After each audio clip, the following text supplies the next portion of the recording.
What's up, Battletech fans? Here we are with yet another edition of Battletalk as we move our way up to Southern Assault 4. It's 3 big days of all Alpha Strike action, where the mechs are beefy and the stakes are high. Folks, we've got ourselves a former champion of the event right here, Carrie Patton. Say hello to the folks at home. Hi, everybody. Also of the Unicorn Company podcast, check that one out if you haven't already. And of course, the owner-operator of Fortress Miniatures and Games, the tournament organizer, the Grand Poobah himself, folks. Robert Ash, say hello. Hey guys, how y'all doing? Good to have y'all back on the show. There has been so much buzz about this. I'm hearing tales out on the space lanes. Robert, you're going to have to confirm or deny for me that this is a record-breaking turnout, as you've seen from the books. Is that true? As far as I know, yeah, right now we're looking at 130 plus players for the 2 days of the tournament. Yep. Oh, I thought it was 3 days for whatever reason.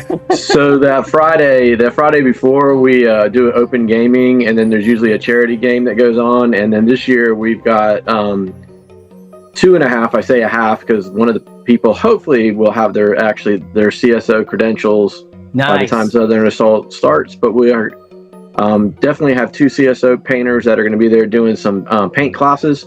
Well, paint seminars. They're going to be demonstrating for people to watch. We've got, and I'll be sending that out just shortly here in the next couple of days. We were lining that all up and locking it down, but they're going to each do like a little specialty, one with priming and another with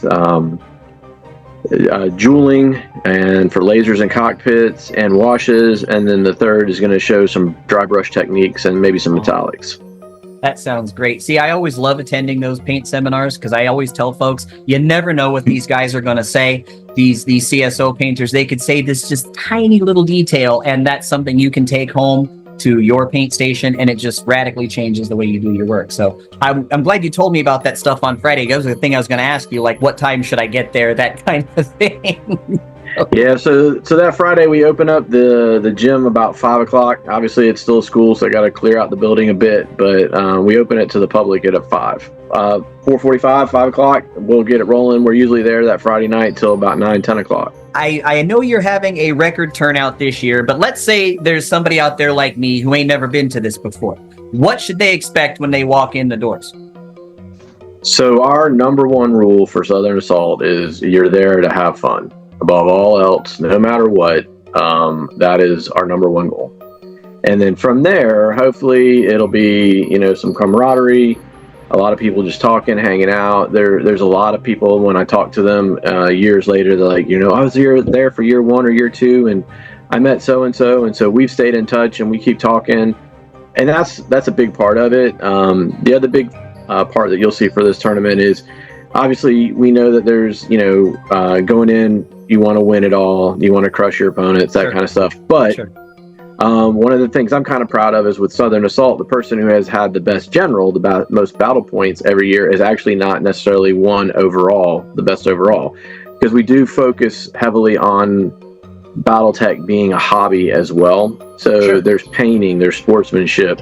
Those all, army composition, those things all matter in the end result. And I will even say those that have been there, they're used to it, but it's out of school. So we even have a quiz that we do as a joke kind of activity on Sunday morning before the day starts. They take a quiz that counts for some points for their overall scores as well. So even though you might get crushed in a game or two, was it a good game? That's the important part is, did you have fun playing it? But you get to bring a lot of toys. So, the 375 points, it's a good variety. So, see, one of the things I say all the time, and this is true on like 99.9% of games that I play, I don't care win, lose, or draw. I just want to have a good fight.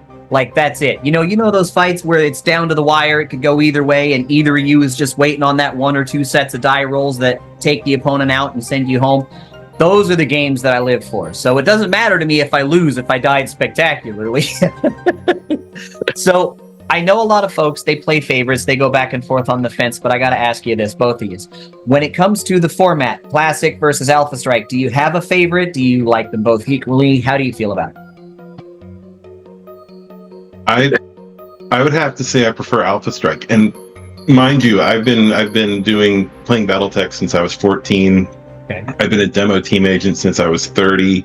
I am 45. Actually, yeah, I was about 30. I'm 45 now.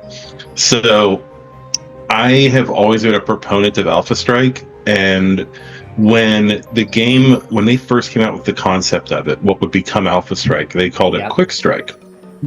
And I remember running that at Historicon in Fredericksburg. And then it evolved into Alpha Strike, and I was so happy because I looked at Battletech, and I played in stores where it was predominantly 40K, and you also had War Machine. And classic Battletech, as wonderful as it is, and as crunchy and in the details and weeds as it is, it's not as accessible. And whereas with Alpha Strike, I can hand somebody an entire company of forces, and we can have a game done in 2 hours. Whereas Battletech, lance on lance, we're going to be there all day. Oh yeah, it'll at least a 4 or 5 hour affair for you. I always like to say in Classic, it takes about 1 hour per mech on the field, but only on one side. So if you've got somebody with a lance, you're looking at about 4 hours. That's about how long that game's going to take. Robert, what's your take on that? So I have to say I'm also leaning towards Alpha Strike. I love Classic and was, started off way back forever ago. Back in 80, I think I started in 88, 87, 88, something like that. Got out of it for a while, but came back. But for us here, like usually when I get in a game, I get in a game about once a month if I'm lucky, and there's usually 6 of us, and so it's just a lot easier for us to have 3-on-3 each side of the table, or 4 versus 4, and we just all throw Alpha Strike out there. It's quick. We can knock out a game in a night with, we're talking sometimes upwards of getting near 1,500 points per side.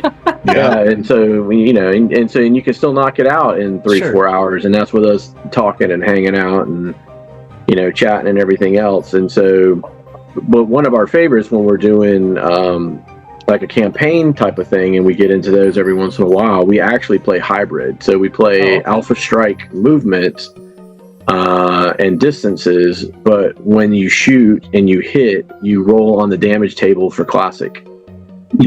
And so we enjoy that. Just it goes faster for the movement. You're not having to count hexes and all that kind of stuff. It's just take, measure, distance, makes it quick. But yet you get that feel for Classic of, oh man, I lost an arm, or I lost a leg, or went internal here. And so we do enjoy that aspect of it. But usually it's going to be Alpha Strike for us.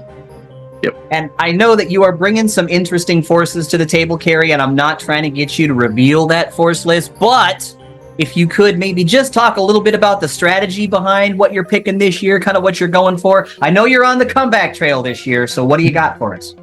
Well, this year I'm actually kind of playing with it a little bit so I like the idea of bringing Fox Patrol. Simply because, it's a themed force. It's interesting. Also, I have decided to go ahead and attach some Unicorn Company units to it, so that way it sort of fluffs it out a little bit.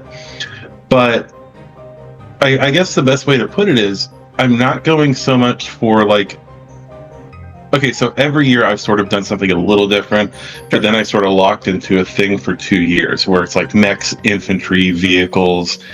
And the first year it worked. It worked amazingly. The second year, I was fighting the last war. So essentially what I'm doing this year is I'm completely changing what I'm doing. So if anybody expects me to have the same type of force that I had before, where it's all very formulaic, no. Pull the rug out from under. Oh yeah, if I could sum my list up, I want to watch the world burn. See, you've got me fairly excited to find out what you're capable of. I'm going to have to follow you around for that tournament just to see what you got. Well, let me just put it this way. I am sure that one of my units is probably going to become one of the most hated things that anybody has ever seen. Oh, man, no pressure at all there, folks. You were talking about not wanting to bring formulaic list to this particular show. So I want to dive into that. Do you see a lot of lists at this that are similar to one another? What's the meta look like typically? Is it really varied, or do you see a lot of the same things? So you generally see a few different themes that I've noticed. There's, how do I put this? So there's the concept that I originally ran with that was very formulaic, and it literally is 6 mechs, 4 infantry, 2 transports. And you will see variations on that. Like you'll see a little bit more transports, a little bit more mechs. Another thing that you'll commonly see are forces built around something like a high-speed flanker force with jump strong, and oh god, reflective armor, which anyway, Right? but like I remember, I want to say the first or second year, is it the Warwolf or it's either the Warwolf or one of the Jade Falcon mechs. It's a I can't remember the name of it. There's a fast jumping couple fast jumping clan mechs that just skew the meta towards them if like without the limitations that the tournament has as far as faction. It just skews everything. So Griffin like 2C among them? I want to say it was one of the newer Jade Falcon machines, like the ones with the wings and all that. Yeah, sure. But there's also a Wolf one that does that too, and it's just you would see that skew. And the other thing that you see is you'll see an emphasis on heavy battle armor, which gets very frustrating. I do know this year there's some limitations on artillery and how that works, as opposed to last year, where I do know I played against a guy who had a skill 2 tank that he parked to get the skill 1, and yeah, it was like the most accurate artillery ever known. Which this year I think that has to be it's like a skill 4 is the lowest you can go with artillery or something like that. I'd have to look at the rules packet again. Is that true, Robert? Yeah, we tweaked it a little bit. You know, there was some harm done with artillery last year kind of coming out. I still want people to be able to bring their artillery, but we did tweak it a little bit. You know, artillery is not necessarily going to be the most accurate thing on the board, and that's what it was turning into. When you aim at the ground, it was getting pretty brutal, and so we gave it a little bit of a tweak. You know, things like jump strong as well. There's a limit on the number of those that you can bring because they can break the game when all of a sudden you're a Jade Falcon with 6 mechs that are all flying across the board at warp speed. So we slowed that down a little bit. So yeah, there's factors that kick in here and there, and so in trying to let them have Ill Clan and those type of forces, how do we tweak it just a little bit to not make it the most powerful thing on the board? You don't want to play against something that is just, you're like, that's the most disgusting thing I've ever played. I don't want to play anymore. And so it just sucks all the wind right out of your sails. Yeah, that's I remember. Was it last year? Last year, I believe it was. There were people running dashers, and somebody else would have like a skill 2 artillery unit, and like just delete. And mind you, the dasher, it's like a dasher H or whatever it is, and so it's oh god, I can't remember how many points it is, but it's a big investment for a light mech. It's only got 1 armor, 1 structure, and someone would shoot and delete it in 1 turn, just because it's artillery. So my next question is, and I want to get both of your perspectives on this. I'm not what I would call a newbie to Alpha Strike, but it's definitely not something that I play most often. Both y'all know Classic is my baby, and that's pretty much what I stick with most of the time. And it just got me thinking while y'all were talking about artillery right now that would have totally blindsided me. I would have been like, what? I wouldn't have even thought of that, because nobody asks to play with that here.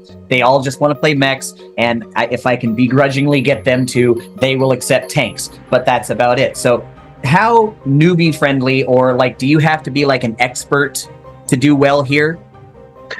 No, so about a third of the players that come to Southern Assault each year that we've seen have played less than 6 games of Alpha Strike.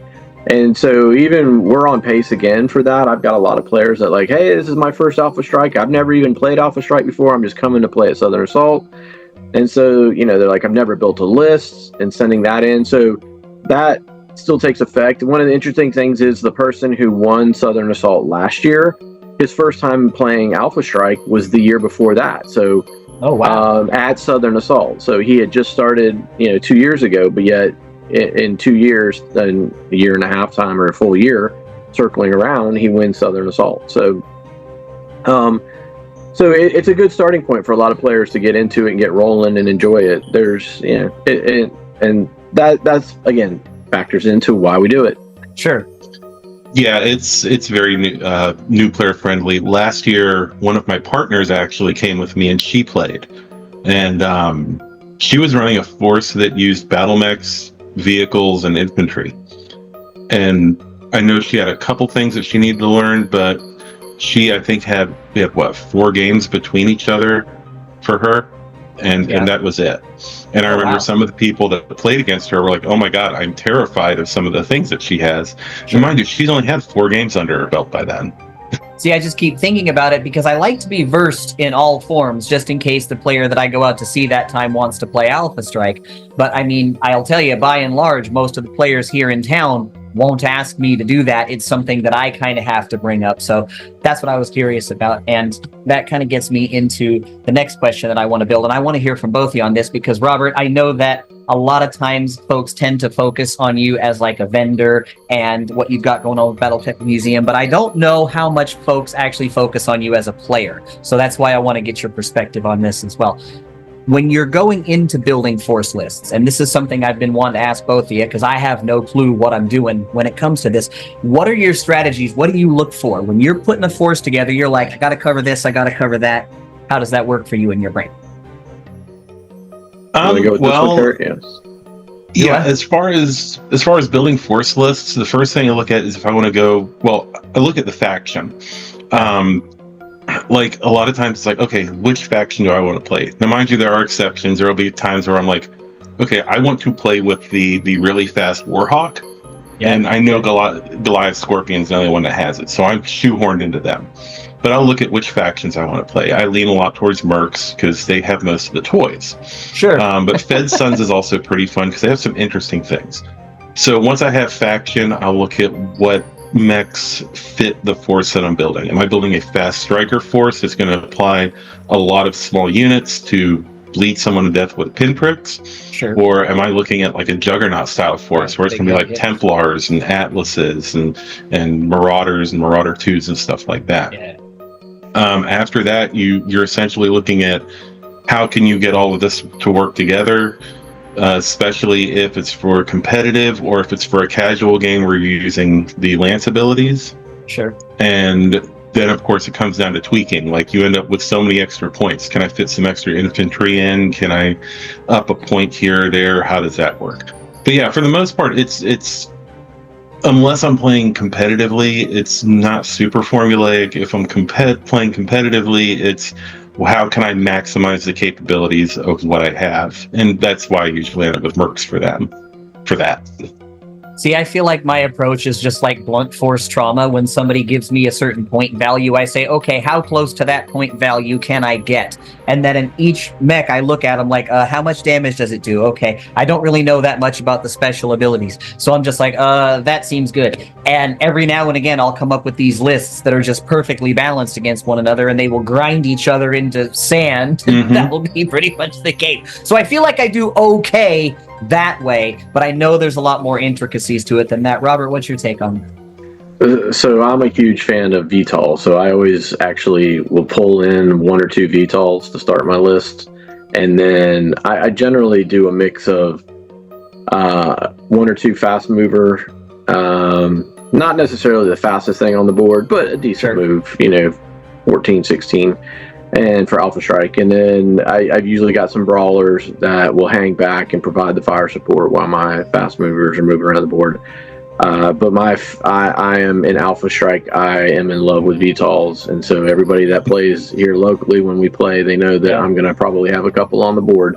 Nice. I rarely run vehicles and infantry, and that is just—it's nothing against those. I love using them. It's just my play style, and to keep it nice and simple for my brain with everything else going on, I usually just stick to the mechs, the big boys, and to some fast flyers. So I'm a mechs and tanks person myself. Like, I like VTOLs, don't get me wrong, but like, I've never really played that much with them, so there's a lot of rules in there that I'm not familiar with. So see, I would love something like what you're talking about, where every single game there's going to be some, oh great, then the faster I will learn how to do this. I've told folks for a million years, I need someone to sit me down and explain aerotech to me like I'm 5 years old, and then we can do a video. It's like, see, no.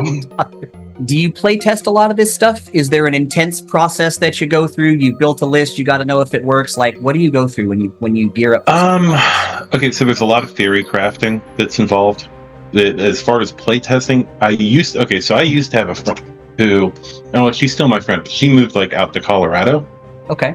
We would play test the living hell out of everything. In fact, the first tournament that I won was the Tennessee tournament, which I still have to bring and show you the belt this November. But the way that we play tested the list, we went through iteration after iteration after iteration.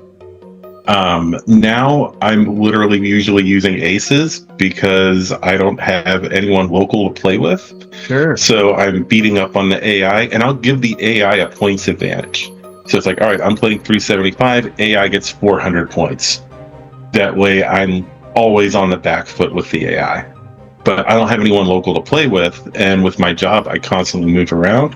So I can't establish a local play group, and I usually miss the local ones near me. Sure.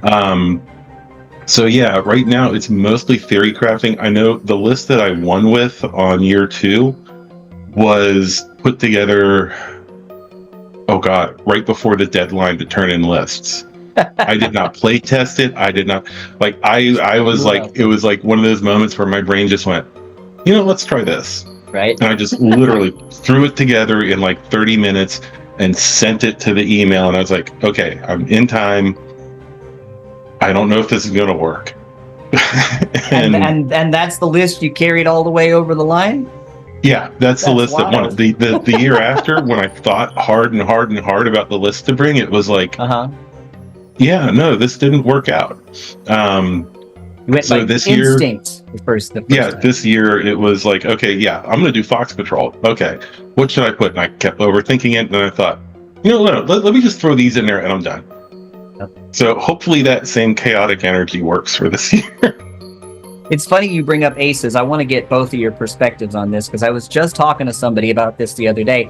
To me, one of the most dangerous things about aces is the inability to read the opponent. Like, one of my strongest features, I feel like, whenever I'm playing a game, if I'm serious about winning, is my ability to read that other person. To go, okay, you're not going to want any smoke here. You're not interested in that. Or I can tell by what you've done here in your body language that you're uncomfortable. La, la, la. The aces don't do that. Mm-mm. It's just, they say it wants to move toward an enemy it can kill this turn. And I mean, I faced these things, so I got to get your perspectives on that. What do you think that their impact on Alpha Strike is going to be in the long? I think in the long term, it's a good thing because it gives players like me, for example, who are isolated, a chance to play Battletech, play Alpha Strike, even if it's against an AI. Sure. It also allows for cooperative campaign play, which I know a lot of people haven't looked at yet, where you almost like, if you remember X-Wing with Heroes of the Aturi cluster, you can essentially do that with Alpha Strike aces, because Heroes of the Aturi cluster, there was an AI for all the enemy ships. You played the scenario and the computer played against you, the AI played against you. You can do that with the Alpha Strike aces. And that allows a group of people to play cooperatively without someone having to be the GM or something like that, where they have to control everything. Someone just needs to make a module for it. Right. Now, what I worry about with aces is that they're going to package it in another box with a mech that only comes in that box. I would rather see aces come out as a standalone product that is literally the cards, the rules in a small box, roughly the size you get with like a Flux box. Sure, yeah. Kind of like what they had the initiative deck in. Right. I just worry they're going to shove like, oh yeah, no, this is the only place that you can get the Maelstrom. Okay. And so now anytime you want a Maelstrom, you're buying the Aces box again. Right. I think it's always good to have just the option out there for people to play test, and when there are times, how many times it's like 11 o'clock at night and you're like, oh hey, I want to just jump on and do something and get some play in, gaming in or something like that when you can't get your friends over, or if you've got people local. For me, I honestly haven't gotten on there and really done anything with it just because of time. I'm usually packing orders. Sure, right. until about 1 a.m.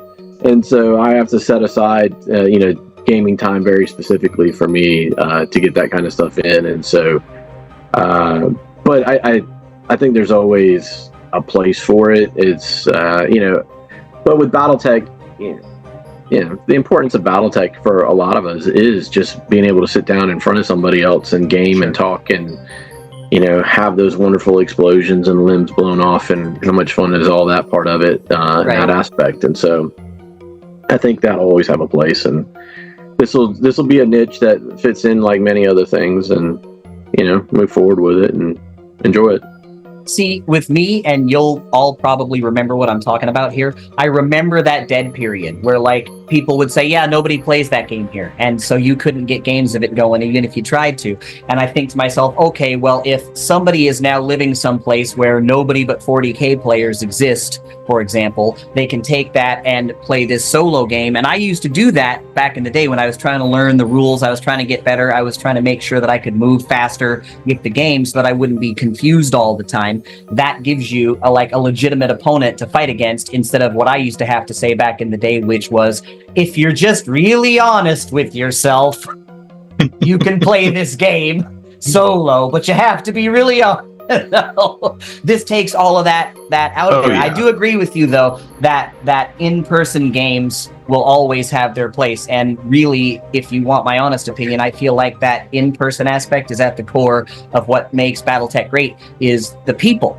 And you come for the mechs, you come for the cool toys, right? But it's those moments with the people, like you were saying, that you remember. It's those moments you live for. It's that kind of thing. So I agree with you on that. The biggest thing is, if anybody's in the area or they just want to come down and hang out, feel free to come down, talk. We already are expecting 20, 30 people just to show up and hang out, from what I'm hearing. Fantastic. Not even playing in it, and that's a big part of it too, is just come around, hang out. We are on the tour, so if you come and you shake some hands, you get the patch. Right. We did make that, so the 40th anniversary tour. So just come and hang out, see what it's about. The biggest thing for me in starting Southern Assault was just as a way to give back. I mean, Fortress took off way more than I ever expected it to, very quickly, and so it's just a way for me to say thank you and appreciation, and I'm enjoying it, and we're I hope to continue building it. I get to retire in a couple years, and so the plan will be, once I do that, we're going to expand it to a much larger scale, and then there's even some talk behind the scenes right now at looking at doing a tournament.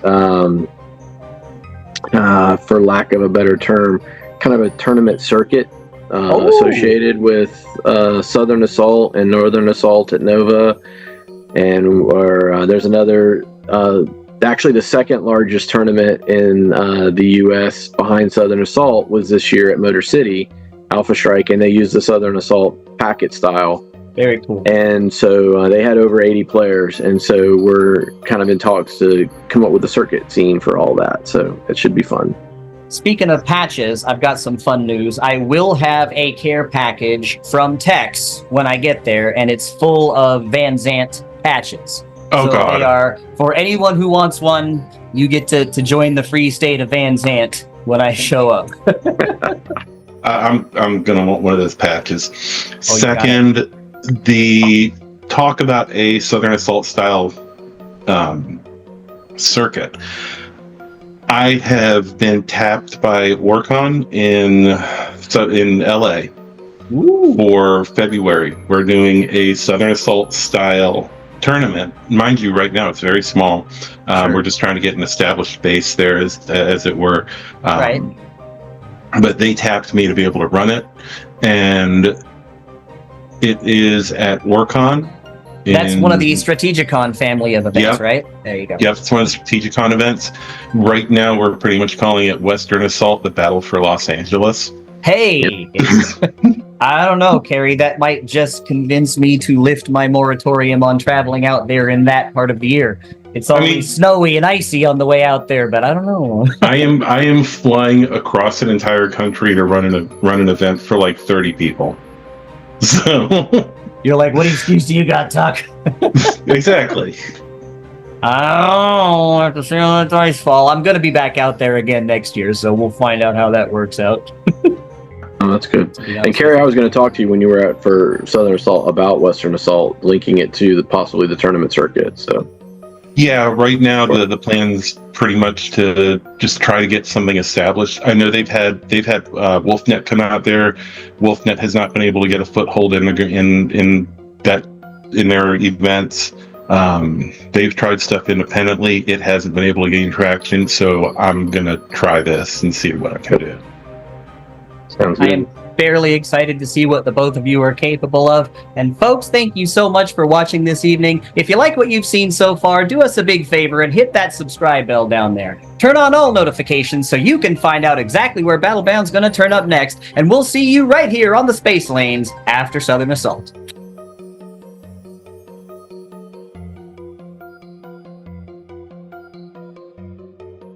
Be sure to smash our like button and subscribe to our channel. Crowdfunding is when lots of people give you small amounts of money to help your passion project come to life.